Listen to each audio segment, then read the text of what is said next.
Hello, ഇന്നത്തെ recipe വന്നിട്ട് ഒരു ഉള്ളിക്കറിയാണേ. അതെങ്ങനെ ചെയ്യുന്നതെന്ന് നോക്കാം. അതിനായിട്ടൊരു പാൻ ചൂടാക്കാൻ വെച്ചിട്ടുണ്ട്. ഇത് എണ്ണ ഒഴിച്ചു കൊടുക്കാം. പാൻ ചൂടായി വരുന്ന സമയത്ത് എണ്ണ ഒഴിച്ചു കൊടുക്കാവേ. നമ്മൾ ജീവിതത്തിൽ ഒറ്റപ്പെട്ടു പോകുന്ന ഒരുപാട് സന്ദർഭങ്ങൾ വന്നിട്ടുണ്ട്. ആ സമയത്തൊക്കെ കൂടെ ചേർത്ത് വയ്ക്കാൻ വേണ്ടി ഇങ്ങനെ നമ്മൾ പരിചയമില്ലാത്തവരായിരിക്കും നമ്മൾ കൂടെ ചേർത്ത് നിർത്തുന്നത്. കൂടെ ഉള്ളവർ നമ്മളെ ചേർത്ത് നിർത്താതെ വരും. അപ്പോഴും ആ സാഹചര്യങ്ങളെല്ലാം നമ്മൾ മറികടന്ന് പോകണം. അതാണ് ജീവിതം എന്ന് പറയുന്നത്. അപ്പം ഞാൻ പാൻ ചൂടായി എണ്ണ ഒഴിച്ചു കൊടുത്തു. അപ്പോൾ അതിലേക്ക് സവാളയും കറിവേപ്പിലയും പച്ചമുളകും പെരുംജീരകമൊക്കെ ഇട്ടൊന്ന് കൊടുത്തിട്ടുണ്ട്. അതൊന്ന് വഴന്ന് വരട്ടെ.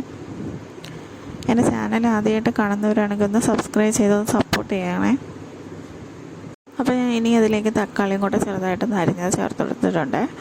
പിന്നെ നമ്മുടെ ചാനലിൽ എല്ലാ ദിവസവും രാത്രി ഒരു 10:30 മുതൽ ഒരു 11-11:30 മണി വരെ ലൈവ് വരാനും ആഗ്രഹിക്കുന്നുണ്ട്. അപ്പോൾ അതിൽ നിങ്ങളും സപ്പോർട്ട് ചെയ്യട്ടോ. അപ്പോൾ ഇതെല്ലാം നന്നായിട്ടൊന്ന് വഴിച്ചെടുക്കുന്നുണ്ട്. മീനില്ലാത്ത സമയത്ത് നമുക്ക് ഈ ഒരു ഉള്ളിക്കറി കൊണ്ട് നമുക്ക് ഊണ് കുശാലാക്കാം. ഈ ഉള്ളിക്കറി നമുക്ക് ചപ്പാത്തി, അപ്പം ഇതിൻ്റെ കൂടെയാണെങ്കിലും കഴിക്കാൻ പറ്റുന്ന ഒരു ഉള്ളിക്കറിയാണ്.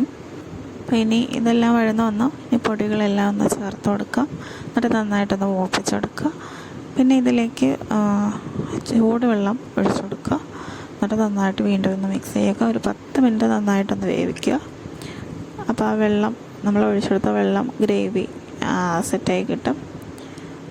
അപ്പോൾ ഇത്രയേ ഉള്ളൂ. സിമ്പിളായിട്ടുള്ളൊരു ഉള്ളിക്കറിയാണ്. നമ്മുടെ വീട്ടിലുള്ള മസാലപ്പൊടികളൊക്കെ ചേർത്ത് പെട്ടെന്ന് തയ്യാറാക്കിയെടുക്കാൻ പറ്റുന്ന ഒരു സിമ്പിൾ ഉള്ളിക്കറിയാണ്. അപ്പോൾ ഇന്നത്തെ വീഡിയോ എല്ലാവർക്കും ഇഷ്ടപ്പെട്ടെന്ന് വിചാരിക്കുന്നു.